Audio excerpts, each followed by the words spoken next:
Good evening, everyone, and welcome to the Ajax Public Library's program, Care for the Caregiver, presented by the Alzheimer Society of Durham Region. My name is Julia Campbell, and I'm the Adult Services Librarian at the Ajax Library. I just wanted to start by covering a couple of housekeeping items. Today's presentation is being recorded, so I would ask that you please keep yourself muted so that you are not displayed or heard in the recording. We will have a Q&A portion at the end of the presentation, at which point I will stop the recording to protect everyone's privacy and so everyone feels comfortable sharing and asking questions. And at that point, you can please feel free to unmute yourself if you wish to do so.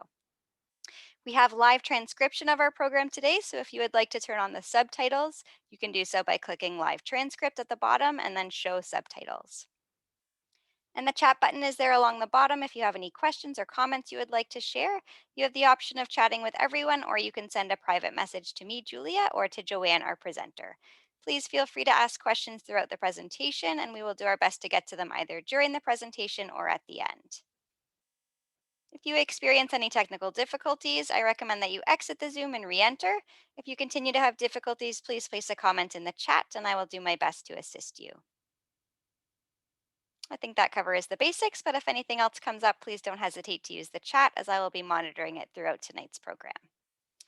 So now it is my pleasure to introduce our presenter for tonight, Joanne Tandoc, a community education coordinator with the Alzheimer Society of Durham Region. Joanne's role involves increasing public awareness of Alzheimer's disease and dementia and training health professionals around dementia care. Prior to this role, she worked in various clinical and community settings which promote caregiver wellness, and she organized and facilitated family care partner support groups and workshops in Manila and Toronto, and she was a long-distance caregiver herself for her parents with chronic health conditions. She holds a master's degree in human development psychology and is currently pursuing a second master's in applied neuroscience. And then in the second half of the presentation, we will be joined by Sarah Calvin, a regional lead with the Ontario Caregiver Association, to share some information about their services. So now it is my pleasure to turn it over to Joanne to begin her presentation. Welcome, Joanne. Thank you, Julia, for the warm welcome. First, I want to check if everyone can hear me loud and clear. If you can just probably type something in the chat box or like do a thumbs up, like that's fine with me. I just want to know that you can hear me loud and clear.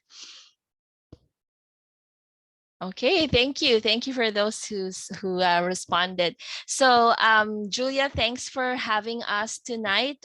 It's always a pleasure to present to the Ajax Public Library and your patrons.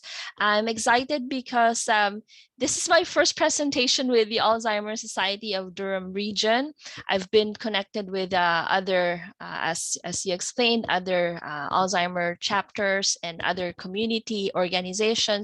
And so this is like quite special and memorable to me. And it's more memorable too, because as you know, as many of you probably, I too am a caregiver.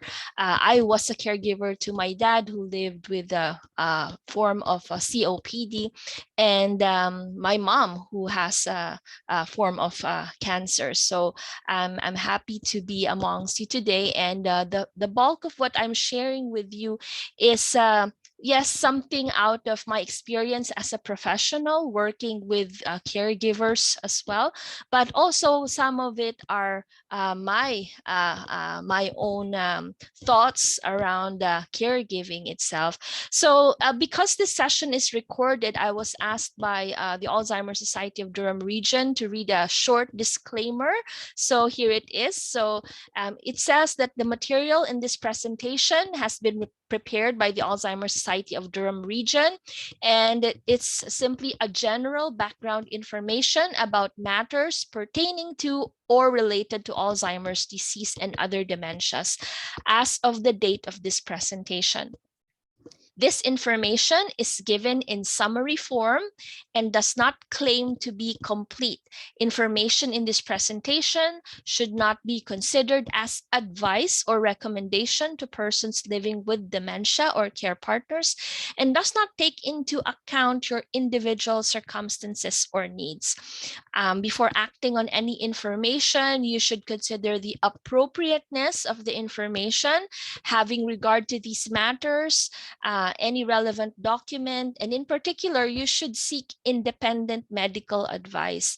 The views expressed herein are those of mine or me as the presenter. They do not necessarily reflect the views of the Alzheimer's Society of Durham region. And with that said, I shall begin, and I want to just start the day with, or start the evening, sorry, with with an outline. So what to expect today. So this is what we're covering. So basically, we will talk about care for the caregiver, and we will define who is a caregiver. We will also try to outline some of the caregiver challenges, and also the bulk of this presentation will talk about principles, basic principles of self-care. So as you will find as I go along, this is not really going in depth. This is more of an introduction to how do we care for ourselves as a caregiver, and then towards the latter part, we will be sharing with you some resources that you could benefit from as a caregiver, so that you will really be equipped in this journey. So I shall begin with a quote, and I'm just assuming that you are familiar with this. You might have seen or heard or come across this quote at some point in your life. And this quote comes from the former first lady of the United States, Rosalind Carter. And she said that there are only four kinds of people in the world: those who have been caregivers, those who are currently caregivers, and those who will be caregivers, and those who will need a caregiver. So we can see how caregivers are, like, whatever stage of life we are in, we will be a caregiver, we will come across a caregiver, right? So now, who is a caregiver? Okay, now again, like, I understand this is recorded, but feel free. I will try my best to be interactive. I'll be using polls, asking questions from time to time, right? You can type in the chat box without revealing, too much information about yourself. So first, I have this question to everyone: who is a caregiver? And the reason why I ask this, because there's a lot of terms associated with the caregiver and a lot of confusion around what the term is. And so I will just give a few scenarios to start with. And one of the common scenarios would be, you would be, or someone would be, married to or taking care of someone who's living with a chronic condition, whether a senior, or maybe you are also a parent to someone, to a child who has developmental conditions. You can be called a caregiver. You can also be a caregiver even if you are a friend or a neighbor who might be picking up groceries for someone or someone you care for, or you're just simply being helpful. You can also be called a caregiver even if you're, let's say, a daughter or a child who is living far away, and you're simply supporting your parent from a distance by calling them, right? So there are many definitions of what a caregiver is, and we will delve into that. But to begin with, as a facilitator, most of the time I try to get a sense of who is in the audience. And so if you don't mind me asking, I will do a poll. So all you have to do is to click in your responses. So I have a few questions here. I just want to know, certain things, like if you're a caregiver, who are you caregiving for, and how long have you been a caregiver? So this is the poll, which I will bring up now. So if you're comfortable in answering it, please, I would appreciate it. So the first, so here's the poll question. So please type in yes or no if you're a caregiver.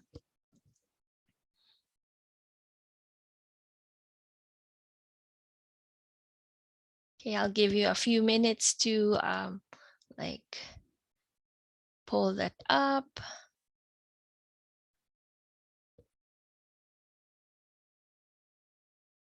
Okay, so looks like, yes, so majority almost answered. So majority are caregivers. So thank you for that. And I want to see if Julia, would I be able to pull up the other questions? Oh, there. So the second question is, so here, I found the other question. So yes, so for this question, I just want to understand, for those of you who are caregiving, I want to know if you're caregiving for a family or a friend, or if you are a professional care provider.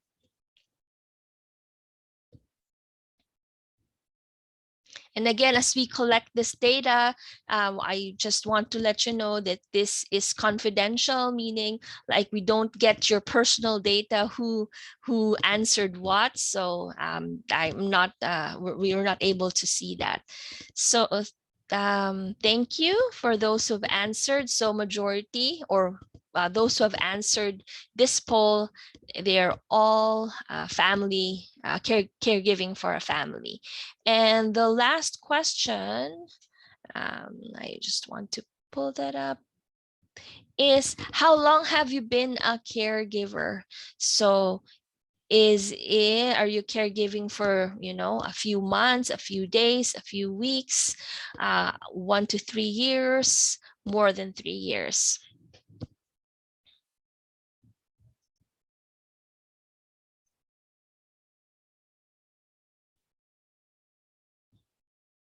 Okay, great. So thank you very much for sharing that. I just want to share the results. So a lot of you are in between 1 to 3 years of caregiving. So thank you so much for doing that poll for me. I appreciate it so much.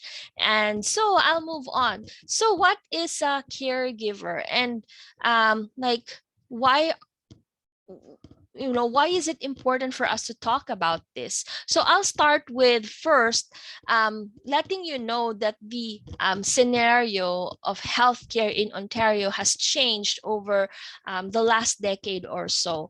And how did it change? For those of you who may have lived here long enough, you would have known probably that we are now in a setting where there's shorter hospital stays, and there's more home-based home-based care. So they're more encouraging home-based care. And in that setting, right, in most cases, a family member or a friend is likely called on to provide some kind of care and support at different stages in the person's healthcare journey. So what is a caregiver then? So we define caregiver as someone who provides unpaid.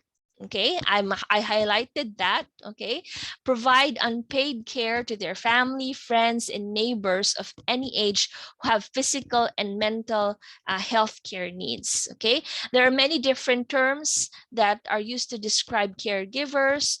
Sometimes they're known as carers. Sometimes you would find in the literature they are called informal caregivers. And a more recent term that has evolved is what they call care partners. Okay, so and that's why I highlighted it, because again, people are saying this is more a person-centered way of saying caregiver. But for tonight's presentation, I would use the term caregiver because that is more commonly known or accepted by a lot of people. In Ontario, it's estimated that about 3 million are providing care for a family member or a friend.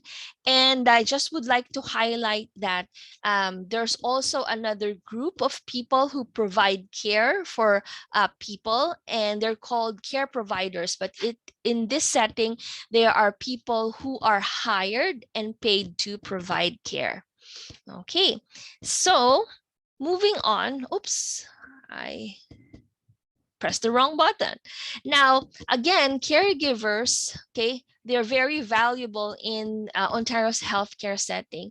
And as we can see from this slide, they provide a range of contributions ranging from emotional support, like just FYI, caregivers in Ontario, about 90% of them reported that they help their loved ones with emotional support and companionship. So even if you say, oh, I'm just there to cheer them up, you still are playing a great role, right? And then other range of contributions include transportation, performing clinical tasks, housekeeping. So it's really a broad range of services. And like, I was just like shocked to find this data that it would cost 26 billion annually to replace the work of Canadian caregivers. And so really, kudos to you. Like, our healthcare system, we wouldn't survive without caregivers like you. And so we are really grateful to you. But again, the reason why we're having this presentation, because the cost of caregiving is a lot of it is on you, the caregiver. And there are so many challenges, so many concerns that you are bringing in providing for this great role. And this cartoon, while it's a cartoon, I think it captures it all. Being a caregiver, sometimes you might feel under recognized or undervalued. Sometimes you might feel that, oh, I don't feel like I'm part of the healthcare team. You might just think, oh, I'm just a parent, or I'm just the wife, or sometimes my decisions don't count. So sometimes you would feel that way. Or many times, among the Ontario caregivers they interviewed, that's a common concern that they brought up. Also, a majority of the caregivers in Ontario felt that the changing society, right? The societal trends, for example, um, people living longer, more technology, advances in technology. Yes, it's prolonging the life, but at the same time, because of greater mobility, more women are in the workforce. People or caregivers now feel more pressured, right? They feel their pressures are exacerbated by the significant trends that's happening in the society. A lot of caregivers also reported feeling lonely or feeling abandoned, especially in the beginning of their caregiving journey, when they don't know what to do, they don't know how to start, or some of them are just pushed into the role, like, without any understanding of what's expected of them. And then they're at the point where they might not know where to find resources, they don't know where to get the support they need. And then many of the caregivers also take on the financial burden of additional care costs that may not be covered by our healthcare system, right? So that's a common concern. And because of all these, there's caregiver stress, right? It's caregivers experience increased stress. They find that their health is being affected. Some of them might feel burnt out or depressed, right? Because of all these, and because of caregiver stress, one's well-being and health is affected. And especially if you're caregiving for someone who is living with a long-standing or chronic health condition like dementia, where the condition is neurodegenerative, meaning the neurons or the brain cells die, right? And they die progressively. And then it's these chronic conditions, oftentimes they are incurable. The cures are not yet found, like in dementia or Alzheimer's disease. We're still hoping for that cure, but as of now, right, most of the dementias are irreversible. And so just imagine the stress of caring for someone where you see them declining, and you don't know, right, will this end, right, for you and for your loved one's sake. So this is the scenario that caregivers are faced with. And that is why we found that having conversations around self-care is very important. And at this point, again, without, sharing too many details about yourself, I just wonder what you think about this quote that you see on the screen, and what does, or you can, and alternatively, you can also, share, like, what does self-care look like for you as a caregiver?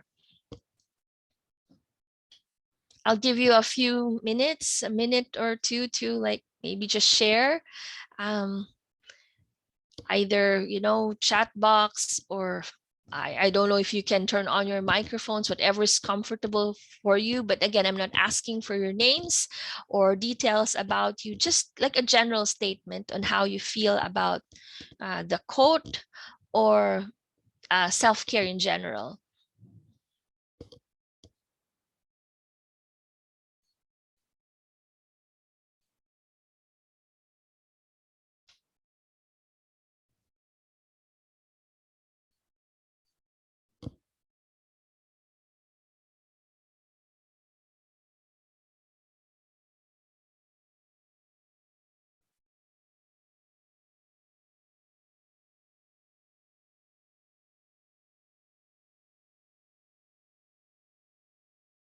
Okay.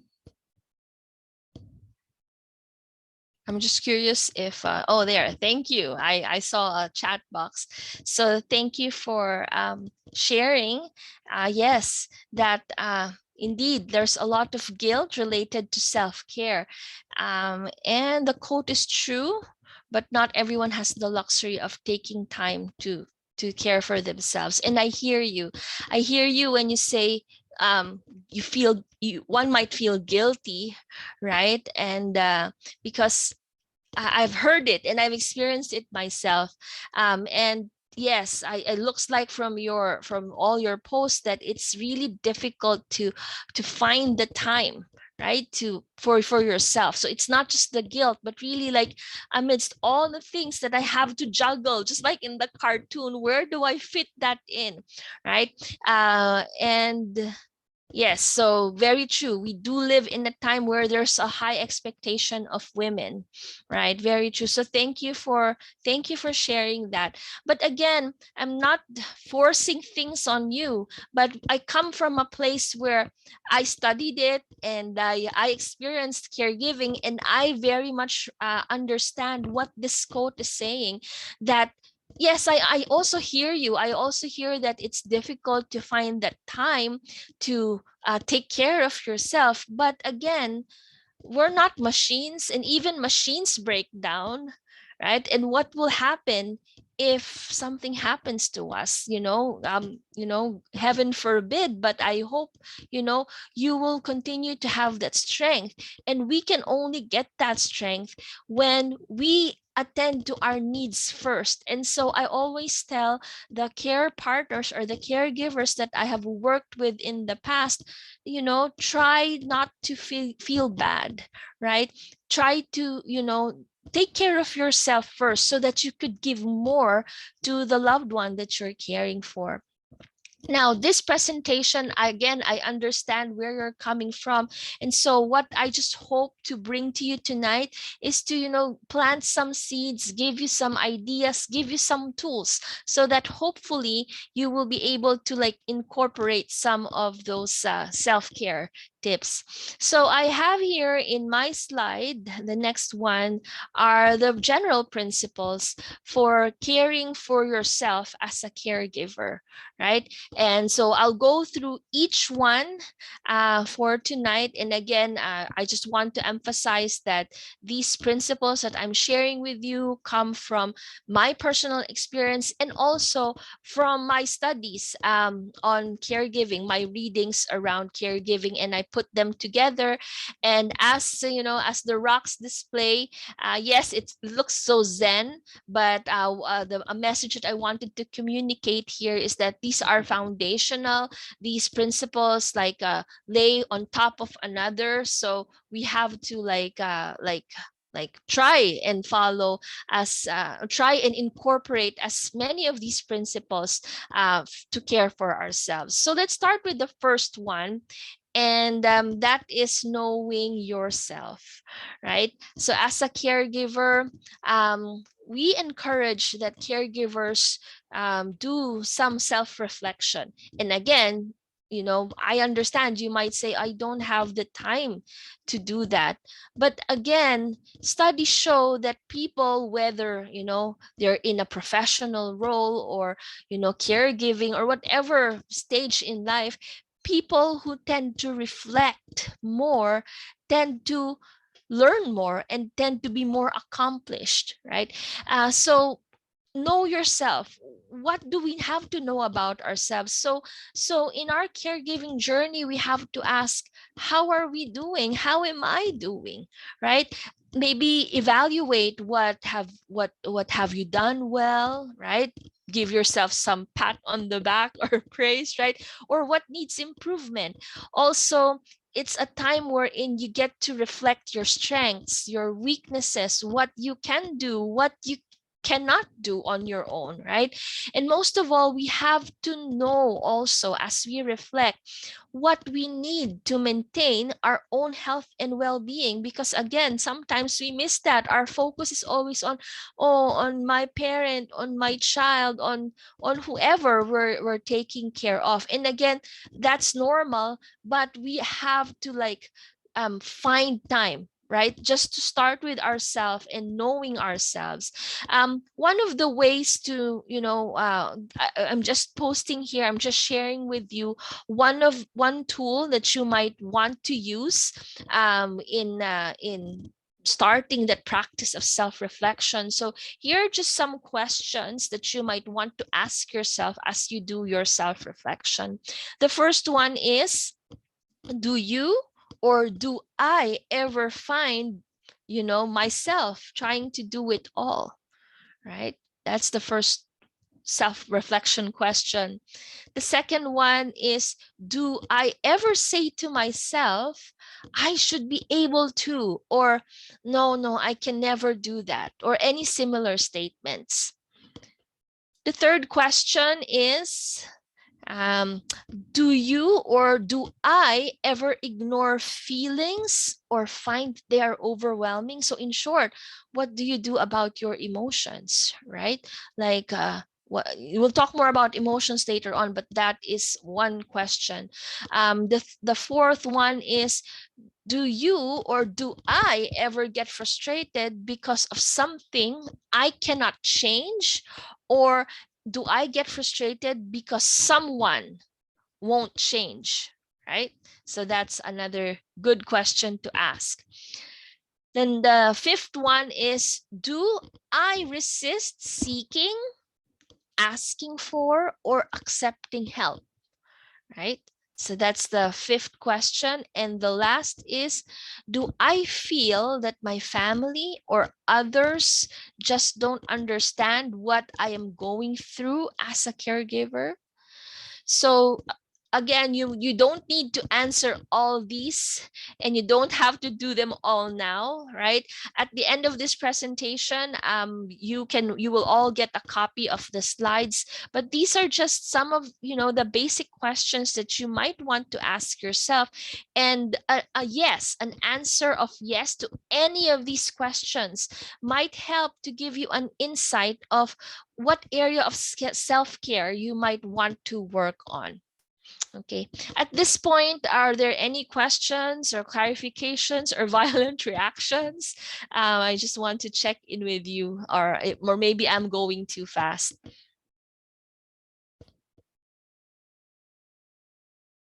Looks like there's none.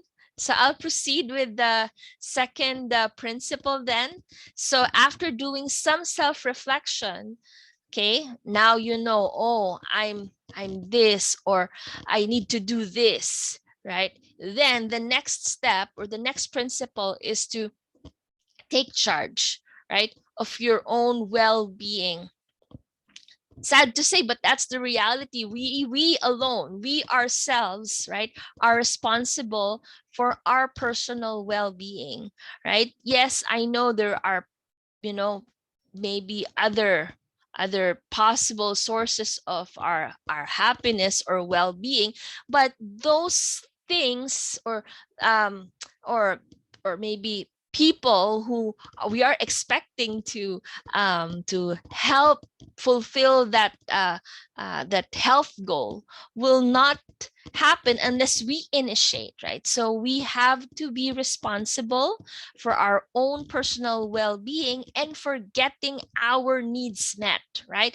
And of course, it's very important when we do this to remember maintaining activities and relationships that are meaningful to us.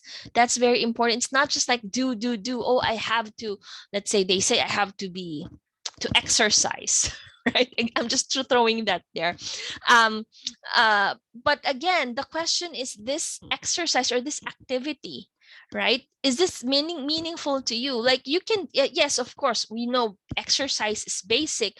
I'm not saying don't exercise, but what I mean is, when you choose an exercise, you have to choose something that is meaningful to you, or for that matter, any activity that you're choosing to do, it has to be meaningful for you to be able to do it. Otherwise, you're not going to do it, right? Okay.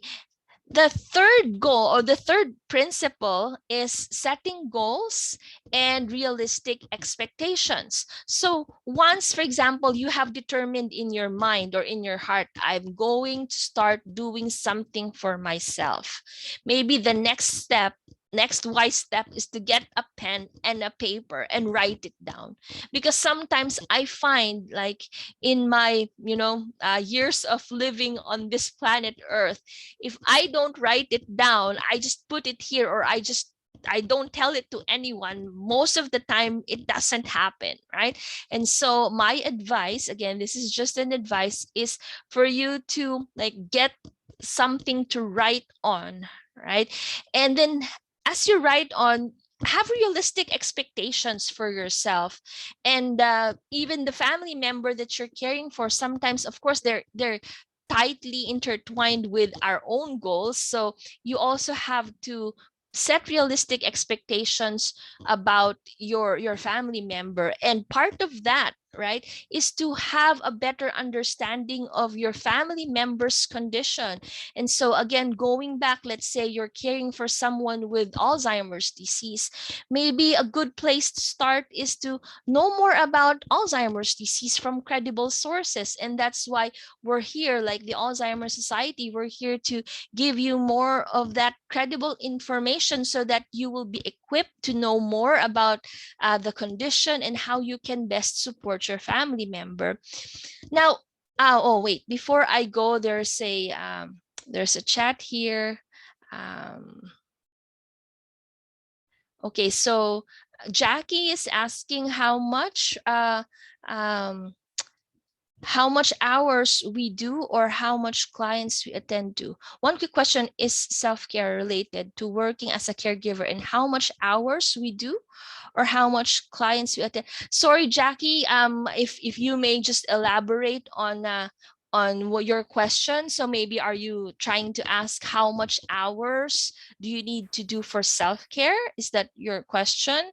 No, Um, good afternoon. How are you? yeah, I'm good. And no worries, Jacqueline, if you just join us. So as long as you're here. Yes, I just joined in, so I was just trying to understand why, what the topic of self care is. What is the discussion? Why is the discussion about us? I mean, we know we work long hours. I just wanted to know if if we should, like, for example, you're working a 7 hour shift, and then you have to do a 16, or should we say no, or should we think of ourselves first? I just want to understand what what is self what does self-care means in terms of we as a caregiver. Okay, thank you for elaborating and explaining. Jackie, again, before I answer that question, I may ask, are you coming from professional or a personal point of view from caregiving, because sometimes I don't know if you missed this, but sometimes we provide care as a professional, right? Or like meaning you're paid to do that, or you have like a family member and you're unpaid to do the caregiving.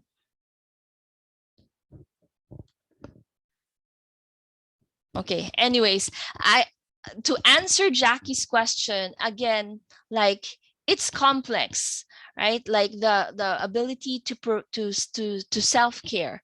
In theory, of course, you have to put yourself first, but in reality, actually, it's a balance. And again, as I stated in the beginning of this presentation, this is not meant to like give like very personal advice, because every situation is different.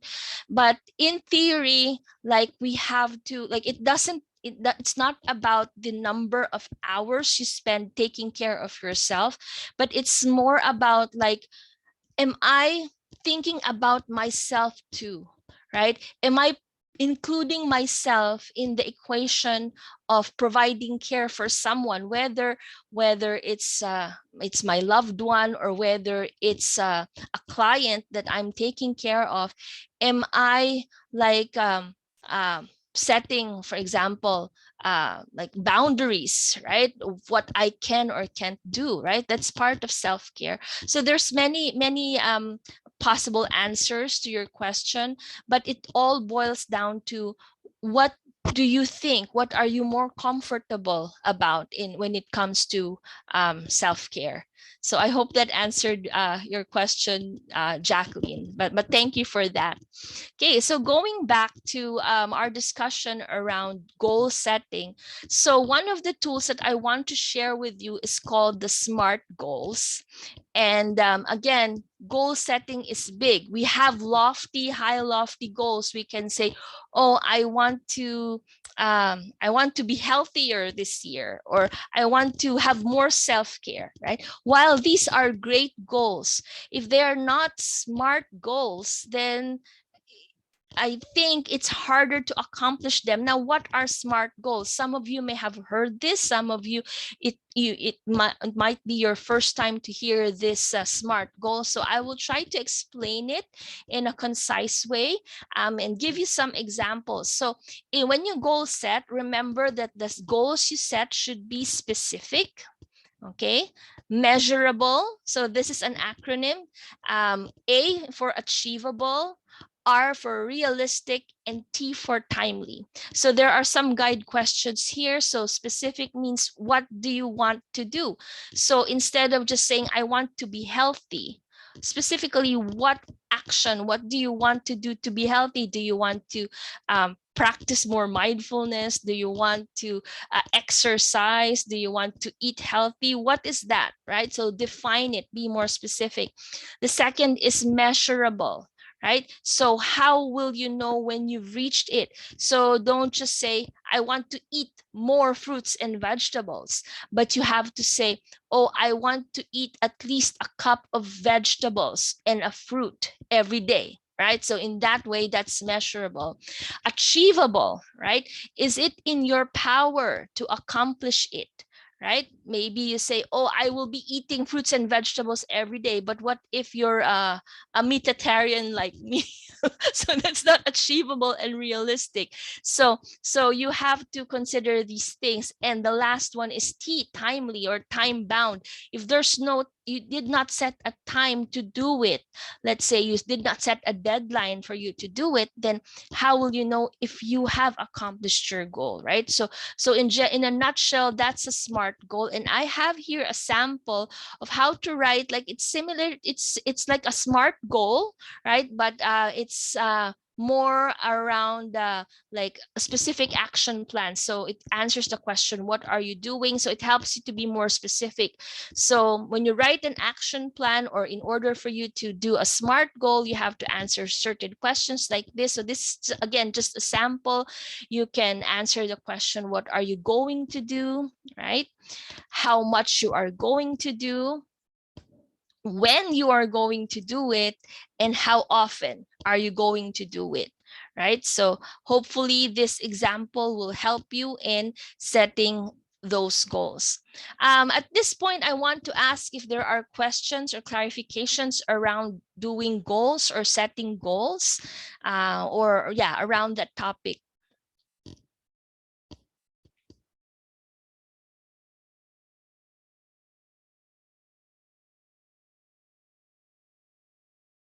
Okay, it looks like there's none, but anytime you can type it in your chat box, but I'm just moving along due to the interest of time. Okay, so after setting your goals, of course, you have to work for your goals. It's good to see it on paper, right? But it should not stay on paper. In order to reap the benefits, we have to work towards our goals. And some of the tools, I'm sharing tools with you tonight. One of the tools that you might want to do is a checklist, right? You can, again, this is not the best format, but you might want to like do something like this, wherein regarding your goal that you have set, you want to do like a checklist, right? And I just remembered, when you set goals, again, try not to overwhelm yourself. There's too many things. Yes, you realize there's too many things that you need to work on, but you have to like, do it bit by bit, little by little, and then gradually you will accomplish all of these. But don't overwhelm yourself, right? So when you do a goal, do one at a time. So let's say there's one goal for exercise, just focus on that first, right? And then do a checklist. And then another tip, I don't have a slide for it, but another tip in that would help you in accomplishing or in working towards your goals are having an accountability partner, or having someone with whom you can share what you're planning to do, right? Again, if you don't say it to someone, it's just with you, then more likely you're not going to do it. There's a question in the chat box, or yes, or a comment, so I'm just going to read it. So, in making a plan helps make it real. Yes, stick to it, stick it on the fridge so you see it regularly. So thank you. That's a great tip, Shelly, right? Some people stick it on the fridge, some people stick it on the mirror, anywhere where it's visible and you can be reminded of that. Yeah, so that's a great tip. Thank you for sharing that. Okay, so moving along. So you're working towards your goal, but again, as we all know, right, even though we have all these great plans, but the reality is there would always be barriers, there would always be limitations as we work towards our goals. And there's a lot of things that we can't do, right? So it's important to be clear what we can and cannot change, right? That's part of also self-care. For example, uh, let's say you're working on something with your family member. Okay. Again, I don't know what that is, but let's say you are caring for someone, right? And of course, that person has their own, personalities, and maybe that person has always been demanding or inflexible, right? We cannot control or we cannot change that person, right? We will be frustrated trying to change them, right? Especially if someone, for example, has dementia, right? Like, we cannot change how they behave. I always tell my learners when I do a workshop on behaviors related to dementia, these are just tools to help manage the behaviors, but no one is going to change the person. No one is able to um, uh, eradicate or eliminate the behaviors. It will always be there. And so same thing, whatever condition our loved one might have, right, we will not be able to change them, but what we can change or what we can control is what, how we respond, right, to their demands. So caregiving and then managing our self-care involves balance. It's, yes, it means on one hand we seek solutions on what we can change, but on one hand we also have to sometimes, need to accept that, oh, I can't do this, or, yeah, these things cannot change. And again, going back to dementia, pardon me if my examples are around dementia because we're from the Alzheimer Society, but a very common example when it comes to changes and acceptance is what is a phenomenon very common in dementia, which we call ambiguous loss, where it's a type of loss where the person may still be physically there, but emotionally and mentally they're no longer there. And this is a very difficult situation because no matter what we do, no matter how best we provide care for that loved one, they will continue to change, they will continue to decline and deteriorate. And again, in these instances, we should not blame ourselves, right? But we should not also give up and not do what we can do, but instead we have to try and focus hard on just providing the care and enjoying the moment with that person, right? Because that counts most, rather than trying to think, oh, what happened to this, or we or before they can do that, or in the future what will happen. No, just live in the moment and accept that, right? Also, ambiguous loss involves difficult emotions. This is very different um when someone dies, right? Because at least with when someone dies, there are rituals, there's support that we can get from family and friends. But with ambiguous loss, it's quite complicated because it involves a lot of emotions. And so in saying that, before I continue on the topic of emotions, I want to just do a quick check-in. How are people doing, or how are you feeling? How are you feeling about the content? How are you feeling about the discussion so far? Because I'm just concerned that there might be some things that come up and needs to be addressed. So I just want to take that opportunity to do a quick check-in with you.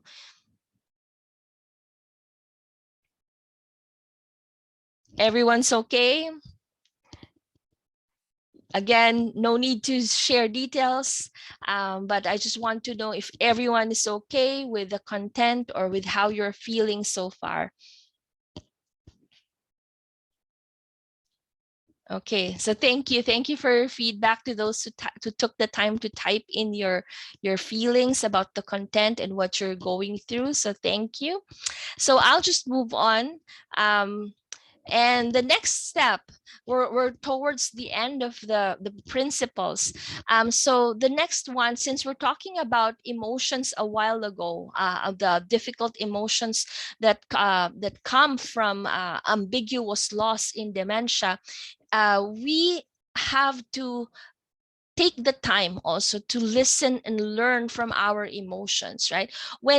When we are faced with an emotion, and emotions will come no matter what, right? They will arise no matter what.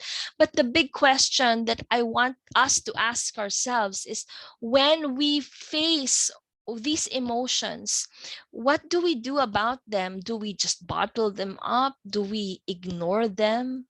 Right? Do we think they're bad?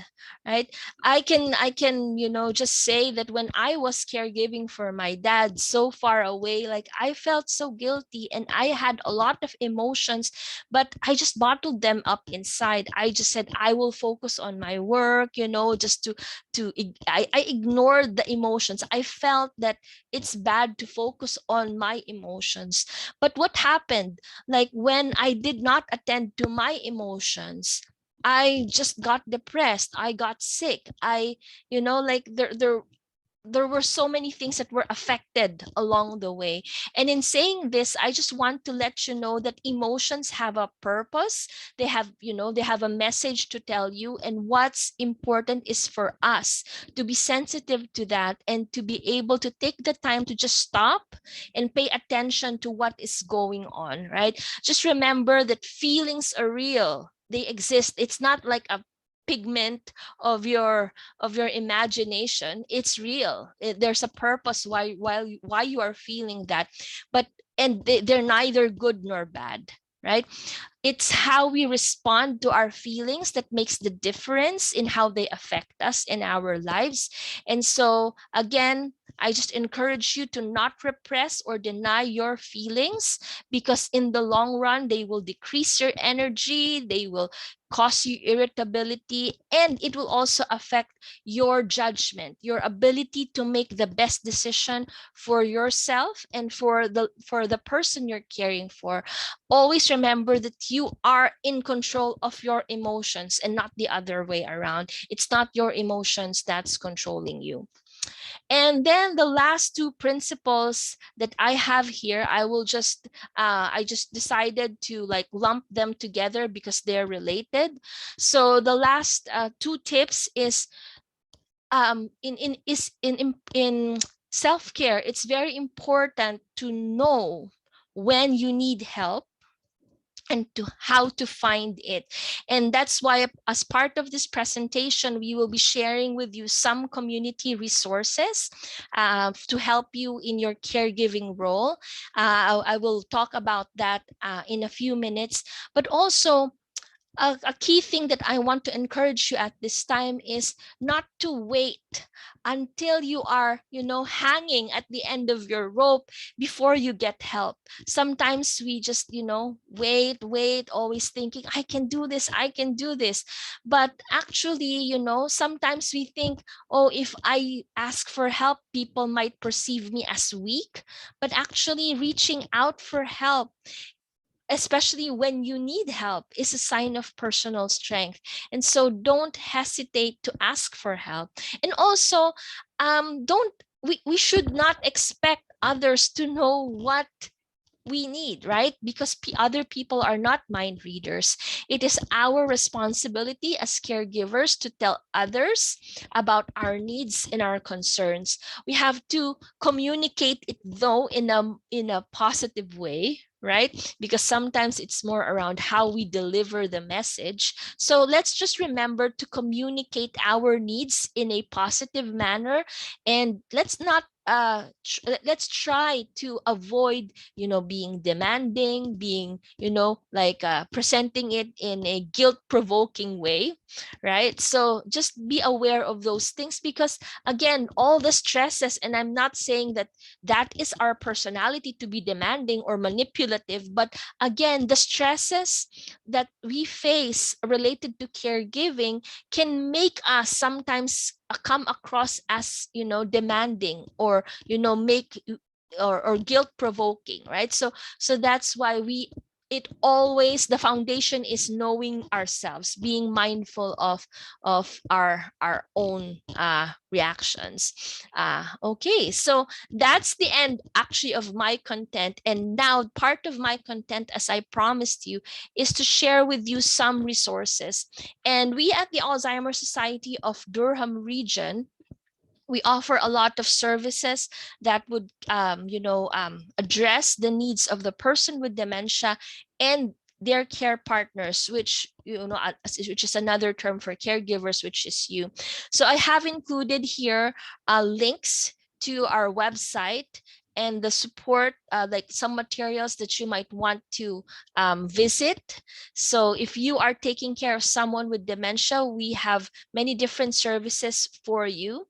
So I have included in one of these links a program guide that we have for this fall.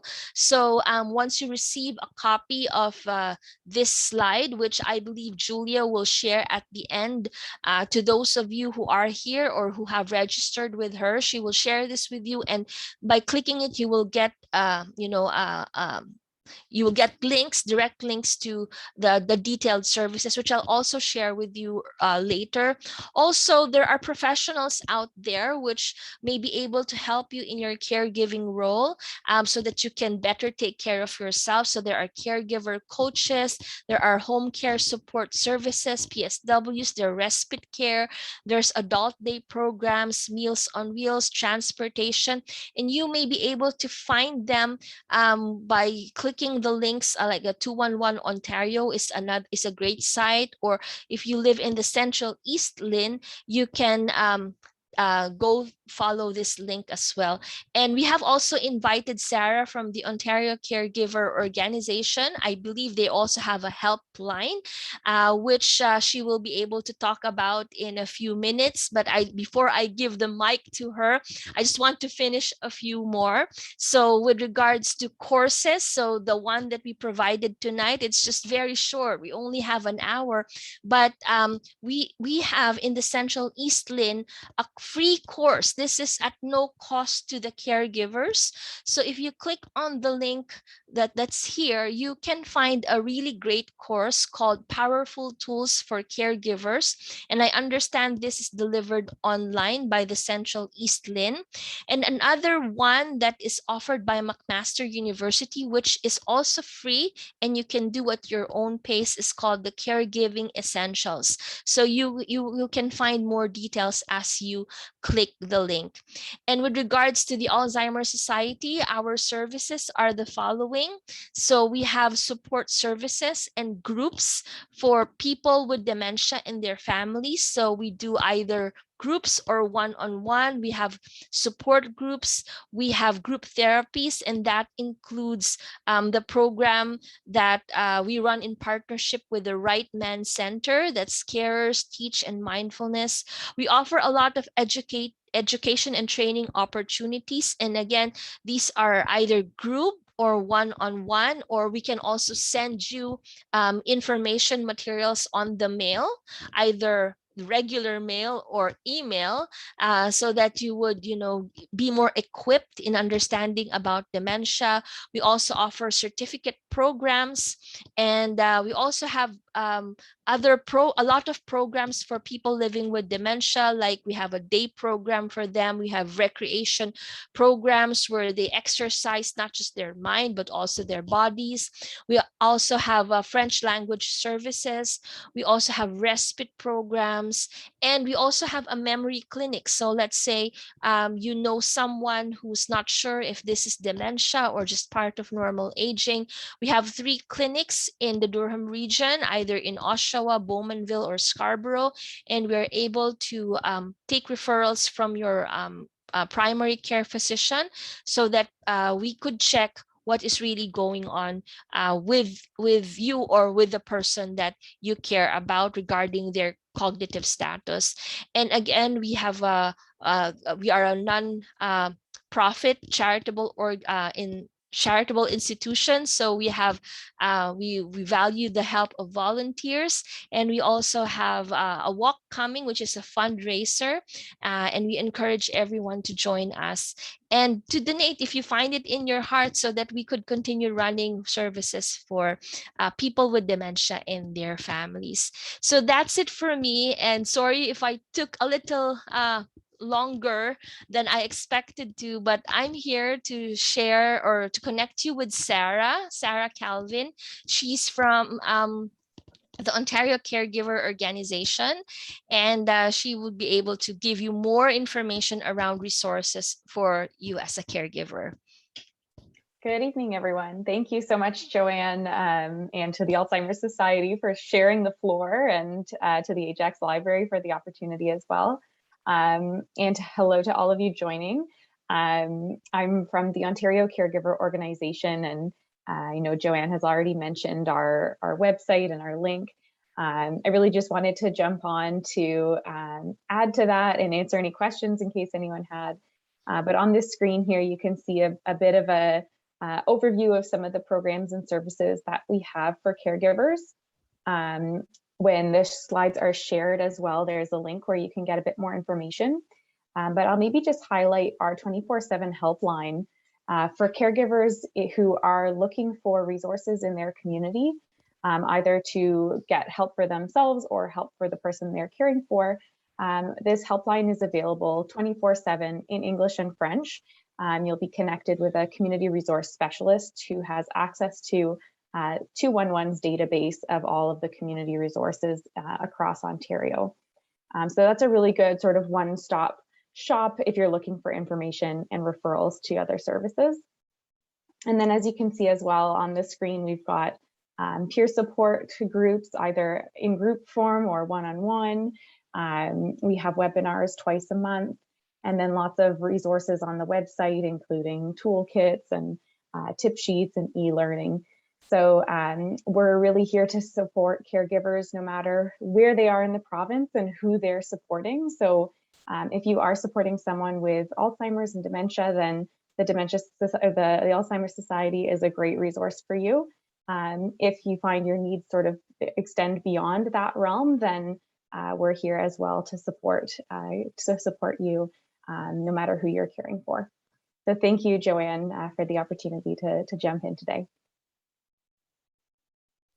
And thank you to Julia for the opportunity to speak with everyone today. So, and thank you, Sarah, for making time to join us this evening. And this is another slide from the Ontario Caregiver Organization, which you'll also receive in the slide deck. And again, just know that we're here. We're in a mission to improve the lives of those with dementia. And we appreciate any help. And again, it's not forced on you, but if you find it in your heart, so that we could continue supporting caregivers like you in Ontario. So thank you so much again to everyone, to Julia, to Sarah. And if there are any questions, I'm happy to stay a bit if that's okay, if there's any clarifications, but this is the end of my presentation. Thank you, everyone. Thank you so much, Joanne, for sharing that presentation with us and all of the resources. And thank you, Sarah, also for joining us. I'm just going to stop the recording now and open it up for any questions and comments.